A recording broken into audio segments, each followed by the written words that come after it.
आपका स्वागत है आपके अपने YouTube चैनल अद्भुत ज्ञान गंगा पर। हमारी आज की कहानी एक अमीर घमंडी बहन और उसके गरीब भाई की है। एक गांव में एक किसान रहता था। उसका एक बेटा और एक बेटी थी। बेटी बड़ी थी और बेटा छोटा था। वह और उनकी पत्नी अपने दोनों बच्चों की शादी करके इस संसार से चल बसे। बेटी की शादी बहुत अमीर घर में हुई थी। उनके पास बहुत धन था, नौकर चाकर थे। धन की कोई कमी नहीं थी। बेटा बेचारा बहुत गरीब था। वह दिन भर खेतों में काम करता था। फिर भी घर का खर्च पूरा नहीं होता तो अलग से मजदूरी भी करता। उसके पास कोई धन संपत्ति नहीं थी। वह प्रतिदिन कमाता था और अपने परिवार का पालन पोषण करता था। जिस दिन उसे कोई काम नहीं मिलता उस दिन उसके पास खाने के लिए भी कुछ नहीं होता था। जिस दिन मेहनत मजदूरी करता था उसी दिन घर में चूल्हा जलता था, नहीं तो घर में चूल्हा नहीं जलता था। उसकी पत्नी भगवान शिव की भक्त थी। वह बहुत ही नियम कर्म और पूजा पाठ करने वाली थी। प्रतिदिन भोलेनाथ के मंदिर जाया करती थी और वहां वह पहले मंदिर की सफाई करती थी, फिर भोलेनाथ की पूजा करती थी। भगवान भोलेनाथ में बहुत ज्यादा श्रद्धा और विश्वास होने के कारण उसे अपनी गरीबी से कोई शिकायत नहीं थी। घर की हालत चाहे जैसी भी हो, वह पूजा पाठ जरूर करती थी। इसलिए गरीब होते हुए भी उसके बच्चे संस्कारी थे और वह थोड़े में भी गुजारा करके अपने पति के साथ खुश थी। दूसरी तरफ जो उसके पति की बहन थी, अपने अमीर होने के कारण वह बहुत घमंडी थी। भाई की गरीबी के कारण उसके साथ रिश्ता रखने में भी उसे शर्मिंदगी महसूस होती थी। उसे लगता था मेरा भाई मेरे बराबर नहीं है। वह अपने भाई और उसके परिवार से मिलना भी पसंद नहीं करती थी। एक बार बहन की ननद की शादी थी। उसने अपने सभी रिश्तेदारों को शादी के लिए आमंत्रित किया, लेकिन अपने भाई की गरीबी के कारण उसको नहीं बुलाया। भाई को जब इस शादी के बारे में किसी और से पता चला तो उसे अच्छा नहीं लगा, परंतु उसने अपनी पत्नी से झूठ बोल दिया कि मेरी बहन की ननद की शादी है, मुझे उसमें जाना है। तब उसकी पत्नी ने कहा, तुम्हारी बहन ने बुलावा तो भेजा नहीं है और ना ही कोई आमंत्रण आया है कि हमें निमंत्रित किया गया हो। तो इस पर उसके पति ने कहा, नहीं नहीं, मेरी बहन ने मुझे निमंत्रण भेजा है, इसलिए मुझे वहां जाना चाहिए। इस तरह अपनी पत्नी से झूठ बोलकर अपनी क्षमता अनुसार उससे जो भी संभव हो सका वह कपड़े और उपहार लेकर अपनी बहन के ससुराल के लिए चल पड़ा। जब वह अपनी बहन के ससुराल पहुंचा तो उस पर किसी की नजर नहीं गई, परंतु जो उसकी अमीर और घमंडी बहन थी उसने उसे खिड़की से देख लिया कि उसका भाई आया है, लेकिन वह उसे देखकर पीछे हट गई और सोचने लगी कि मैंने तो भाई को शादी में बुलाया ही नहीं, फिर भी आ गया है। उसे भाई को अपने घर में देखकर अच्छा नहीं लगा।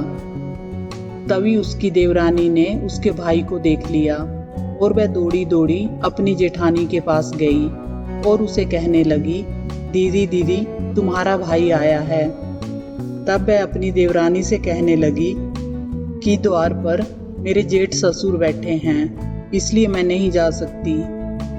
मुझे उनसे शर्म लगती है। तुम मुझे यह बताओ कि मेरे भाई का वेश कैसा है और वह क्या लेकर आया है। तब उसकी देवरानी कहने लगी कि दीदी, तुम्हारे भाई ने तो बहुत ही मैले से कपड़े पहने हुए हैं, जो जगह जगह से घिसे हुए हैं। उनके हाथ में एक थैला भी है जिसमें उसने कुछ रखा हुआ है। यह सुनकर उसकी बहन ने कहा कि तुम जाओ और मेरे भाई को पीछे के दरवाजे से घर के अंदर भेज दो। उसकी देवरानी गई और उसके भाई को पीछे के दरवाजे से भेज दिया। भाई आते हुए रास्ते भर ये सोचता रहा कि वह बहुत दिनों के बाद बहन से मिलने आया था तो बहन मुझसे मिलकर बहुत खुश होगी, लेकिन पैसे के घमंड में अंधी बहन ने भाई की भावनाओं को नहीं समझा। भाई के अंदर आने पर उसने भाई को पानी तक नहीं पूछा और ना ही बैठने को कहा। उससे ये भी नहीं पूछा कि उसका कैसा हाल है और परिवार में सब कैसे हैं, भाई और भतीजे कैसे हैं। इससे उल्टा वह उसे कहने लगी कि तुम्हें यहाँ पर किसने बुलाया है और यहाँ क्यों आए हो। वह भाई को ताने मारने लग पड़ी और कहने लगी कि तुम इस फटीचर हाल में मेरे यहाँ आए हो। यहाँ आकर तुमने मेरी सारी इज्जत खराब कर दी। तब भाई कहने लगा कि बहन, मेरा तुमसे मिलने को बड़ा दिल था, लेकिन मुझे नहीं पता था कि तुम मुझे देखकर खुश नहीं होगी। बहन कहती है कि ठीक है, अब तुम आ ही गए हो तो मेरे साथ आओ। ये कहकर वह अपने भाई को एक कमरे में ले जाती है और उस कमरे में उसे बंद कर देती है और कहती है कि जब तक मैं ना कहूँ तुम इस कमरे से बाहर नहीं निकलना। भाई बेचारा पैदल ही गया था, भूखा प्यासा था, लेकिन बहन ने उसकी कोई खोज खबर नहीं ली। धीरे धीरे 2 दिन बीत गए। बहन ने दरवाजा नहीं खोला। शादी में काफी रिश्तेदार आए हुए थे और घर मेहमानों से भरा हुआ था। मेहमान तरह तरह के भोजन पकवान खा रहे थे, लेकिन कमरे के अंदर भाई बेचारा भूख प्यास से तड़प रहा था। जब उससे नहीं रहा गया तो उसने दरवाजे को बजाना शुरू कर दिया। दरवाजा थपथपाने की आवाज सुनकर उसकी बहन के भांजे की बहू ने दरवाजा खोल दिया और वह बिना अपनी बहन से मिले और बिना किसी को कुछ बताए चुपचाप पीछे के रास्ते से बाहर निकल गया। वह समझ चुका था कि उसकी बहन उससे मिलना नहीं चाहती और ना ही वह उसके साथ भाई बहन का रिश्ता निभाना चाहती है। उसे तो अपने पैसे का बहुत घमंड था, इसलिए वह गरीब भाई की इज्जत नहीं करना चाहती थी। भाई बेचारा 2 दिन से भूखा प्यासा था। उसी हालत में वह वहां से निकलकर अपने घर की ओर चल दिया, लेकिन भूखा प्यासा होने के कारण रास्ते में जाते हुए उसके पैर लड़खड़ाने लगे। चलते चलते वह बीच बीच में बैठ जाता और फिर चल पड़ता। ऐसा करते करते वह आधे रास्ते आ गया और भूख प्यास के चलते अब वह बिल्कुल अधमरा सा हो गया था। अंत में जब उससे सहन नहीं हुआ तो वह बेहोश होकर गिर पड़ा। अपने भक्तों का हमेशा ख्याल रखने वाले भोलेनाथ और मां पार्वती यह सारा दृश्य देख रहे थे। मां पार्वती ने कहा, ये तो बेहोश हो गया है। तब मां पार्वती ने भगवान शिव से कहा, इसकी पत्नी हमारी भक्त है, हमारी पूजा अर्चना करती है, हमारी पूजा के बिना भोजन भी नहीं करती है। यह भूखा प्यासा है, भोजन पानी के बिना तो यह मर जाएगा। हमें इसकी मदद तो करनी ही पड़ेगी। अगर हम इसकी मदद नहीं करेंगे तो कौन करेगा। भगवान भोलेनाथ ने कहा, देवी आप चिंता मत कीजिए, हम इसके पास जाते हैं। भगवान भोलेनाथ ने साधु का रूप धारण कर लिया और माता पार्वती ने एक बूढ़ी औरत का रूप धारण कर लिया। इसके बाद वह दोनों वहां प्रकट हो गए। माता पार्वती ने उसका सिर अपनी गोद में ले लिया और बोली, बेटा आंखें खोलो। भगवान भोलेनाथ और मां पार्वती की कृपा से उसकी बेहोशी एकदम खत्म हो गई और उसने आंखें खोल दी। जब उसकी आंखें खुली तो उसने एक बूढ़ी माँ को अपने पास देखा तो वह उस बूढ़ी माँ से कहने लगा कि आप कौन हैं। तब वह बूढ़ी माँ कहने लगी कि मैं इसी जंगल में रहती हूँ और जब मैंने तुम्हें गिरते हुए देखा तो मैं तुम्हारे पास चली आई। उससे बोली कि बताओ तुम्हें क्या परेशानी है। बूढ़ी माँ के इतना कहते ही वह बेचारा फूट फूट कर रोने लगा।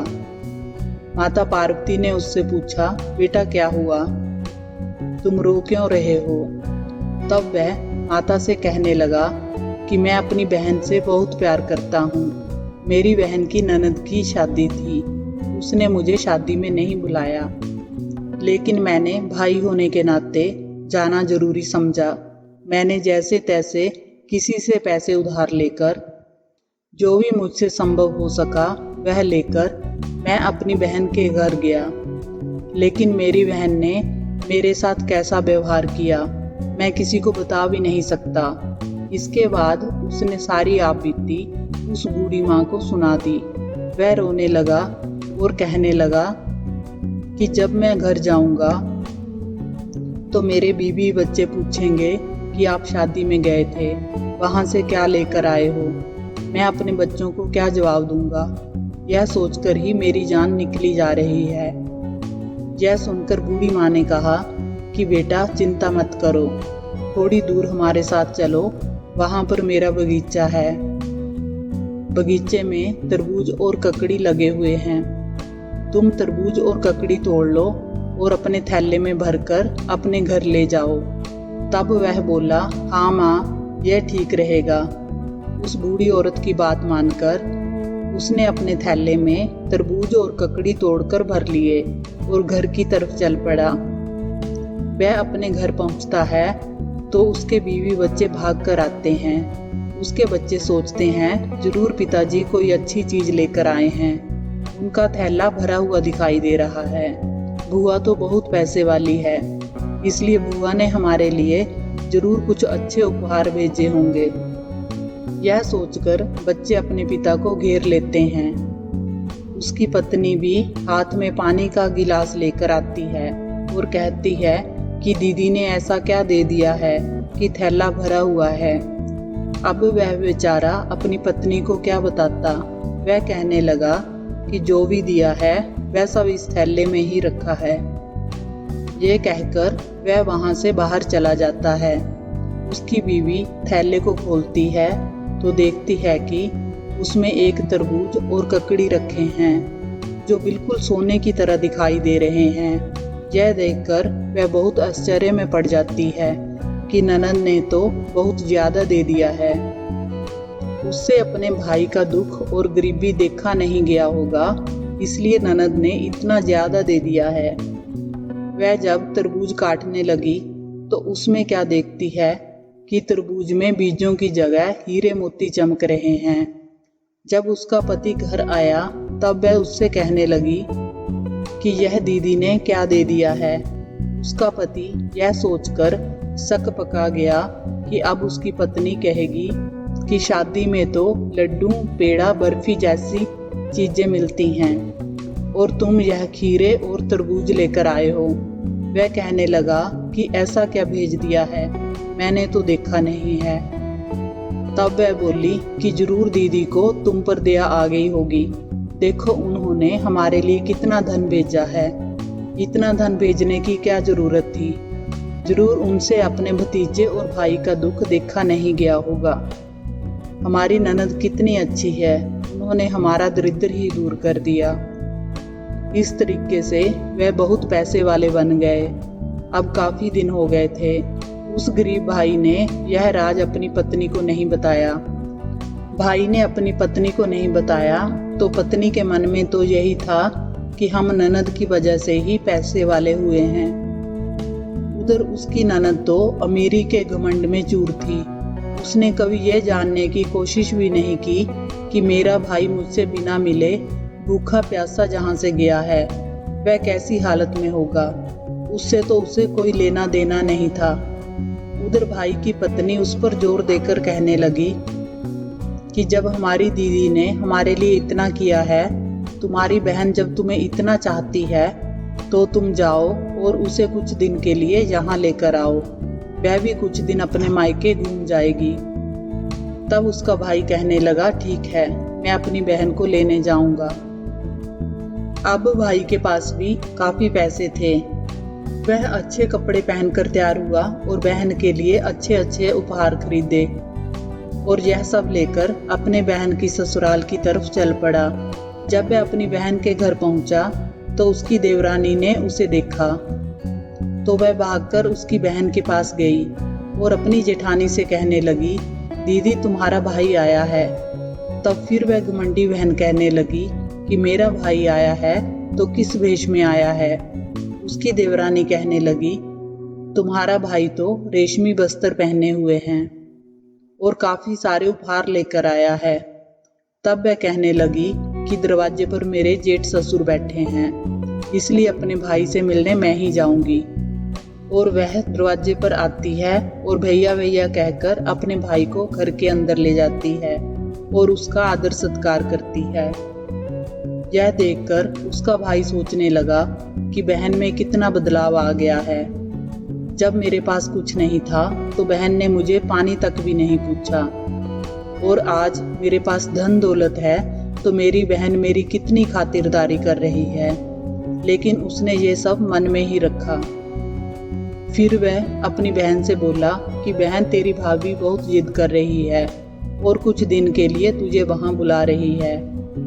तब बहन बोली, हाँ भाई, मुझे भी अपने मायके गए हुए बहुत दिन हो गए हैं, मैं भी चलने के लिए तैयार हूँ। वह मायके जाने की तैयारी करने लगती है।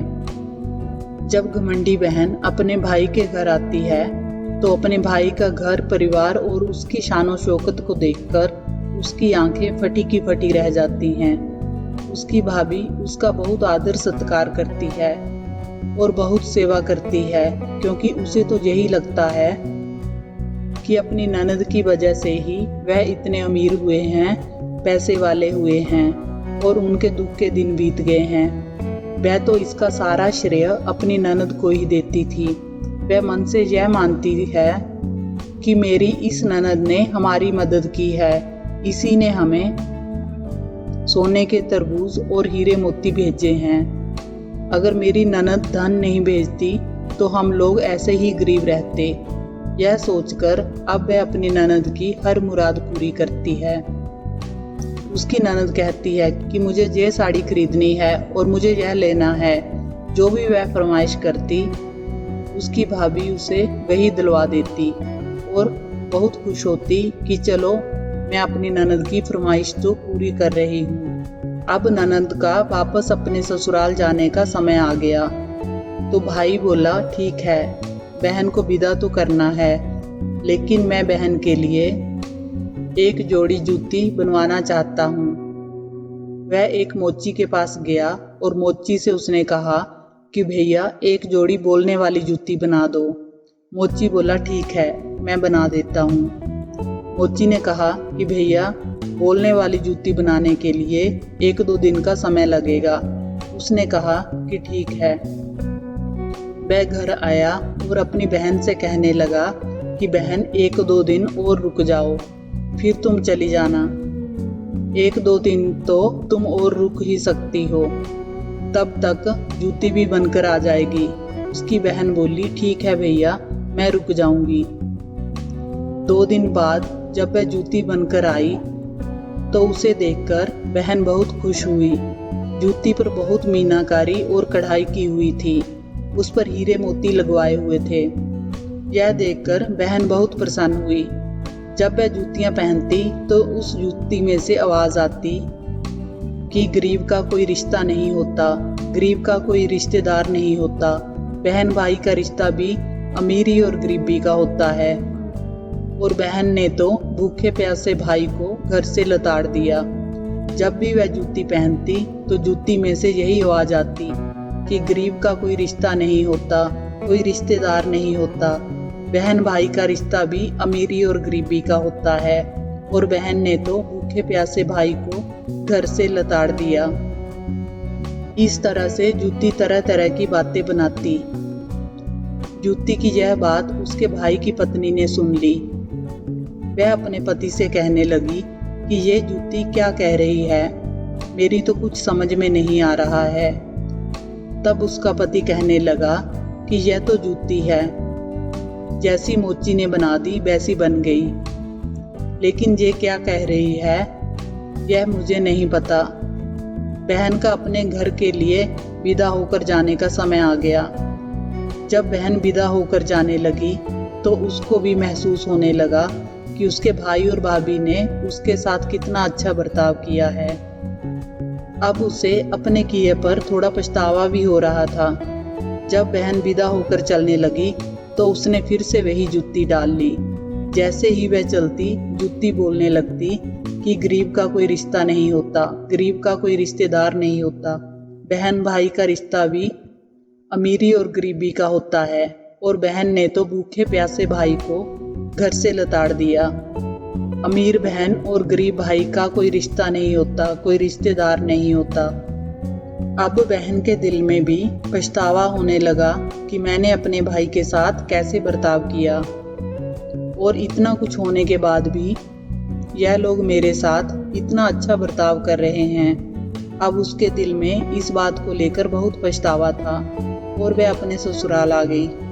उसकी भाभी अपने पति से कहने लगी कि जरूर कोई बात है जो तुम मुझसे छुपा रहे हो। तब उसका पति बोला कि मैं तुझसे कोई बात नहीं छुपा रहा हूँ। वह बोली, नहीं नहीं, तुम मुझसे जरूर कुछ छुपा रहे हो। वह जिद करने लगी कि उन जूतियों का क्या राज है, वह मुझे भी बता दीजिए। तब उसके पति ने बताया कि जब हमारे पास कुछ नहीं था, मेरे कपड़े भी फटे पुराने थे, जब मैं अपनी बहन के घर उसकी ननद की शादी में गया था तो बहन ने मेरा कोई भी आदर सत्कार नहीं किया था। मेरी बहन ने मुझे एक गिलास पानी तक नहीं पूछा और मुझे एक कमरे में बंद कर दिया। मैं 2 दिन तक भूखा प्यासा कमरे में बंद पड़ा रहा और उसके बाद मेरी बहन के भांजे की बहू ने कमरा खोला। मैं वहां से निकल भागा। वहां से निकलने के बाद मेरे मन में बार बार यही बात आ रही थी कि गरीब अमीर का कोई रिश्ता नहीं होता, चाहे वह बहन और भाई का ही क्यों ना हो। वहां से निकलकर जब मैं चलता हुआ जंगल में पहुंचा, वहां बेहोश होकर गिर गया। तभी एक बूढ़ी माँ एक साधु बाबा के साथ वहां आई और उन्होंने मुझे पानी पिलाया, मेरी सारी कहानी सुनी। तो मैंने जब उन्हें कहा कि मैं बहन के घर से शादी से आ रहा हूँ, मैं अपने बीवी और बच्चों को क्या मुंह दिखाऊंगा, तब उस बूढ़ी माँ ने कहा कि मेरा बगीचा है, तुम मेरे बगीचे में से अपने थैले में तरबूज और ककड़ी भरकर ले जाओ। मैं वही तरबूज और ककड़ी घर पर लाया था। उस बूढ़ी माँ और साधु बाबा के कारण ही हमारी हालत गरीबी से अमीरी में बदल गई। मेरी बहन ने हमारी कोई मदद नहीं की है और ना ही उसने हमें कोई धन दिया है। उसकी पत्नी कहने लगी, मैं तो आज तक यही सोच रही थी कि मेरी ननद की वजह से ही हम पैसे वाले हुए हैं। वह बूढ़ी माँ और साधु बाबा जो आपको जंगल में मिले थे, अवश्य ही भगवान शिव और माँ पार्वती थे, जिनकी मैं पूजा करती हूँ। भगवान शिव और माँ पार्वती ने ही हम पर अपनी कृपा की है, उनके कारण ही हम गरीब से अमीर हुए हैं। तब उसका पति कहने लगा कि तुम ठीक कह रही हो, लेकिन फिर भी अपने मन में कोई बैर मत रखना। वैसे तो हम अपनी बहन की वजह से ही पैसे वाले हुए हैं। अगर वह मुझे घर से ना निकालती, मेरा निरादर ना करती और मुझे भूखा प्यासा ना रखती, तो मैं उसके ससुराल से नहीं भागता और तब शायद हम पर भगवान शिव और माँ पार्वती की कृपा भी नहीं होती। किसी न किसी रूप में ये सब जुड़ा हुआ तो मेरी बहन से ही है, उसी वजह से ही हम पैसे वाले हुए हैं। वह अपनी पत्नी को समझाने लगा और कहने लगा कि मेरी बहन के प्रति तुम अपने मन में दुर्व्यवहार मत रखना, उसके साथ कोई भी ऐसा बर्ताव मत करना कि उसे यह महसूस हो कि जैसा उसने मेरे साथ किया, हमने भी उसके साथ वैसा ही किया। पत्नी कहने लगी कि आप चिंता ना करें, ऐसा कभी नहीं होगा। भगवान ने हमें इतना दिया है कि जिससे हम दूसरों की भी मदद कर सकें, लेकिन हम अपनी गरीबी के दिन भूले नहीं हैं। अगर बहन ने ऐसा किया है तो वह उनकी सोच है, हम हमेशा उनका आदर सत्कार करेंगे। जब भी वह अपने मायके आएंगी, तब जो वह कहेगी हम उसे वही उपहार देंगे। उस दिन के बाद उन दोनों का भगवान शिव और माँ पार्वती के प्रति श्रद्धा और विश्वास बहुत ज्यादा बढ़ गया और वह उनकी भक्ति में लीन रहने लगे। उनको समझ आ गया था कि मनुष्य को भगवान पर विश्वास रखकर धैर्य धारण करने की आवश्यकता है। भगवान स्वयं अपने भक्तों का ध्यान रखते हैं और उनके कष्टों का निवारण भी करते हैं। भगवान अपने भक्तों को कभी अकेला नहीं छोड़ते। अगर आपको ये कहानी अच्छी लगी हो तो वीडियो को लाइक करें, चैनल को सब्सक्राइब करें कहानी को अंत तक सुनने के लिए आपका धन्यवाद।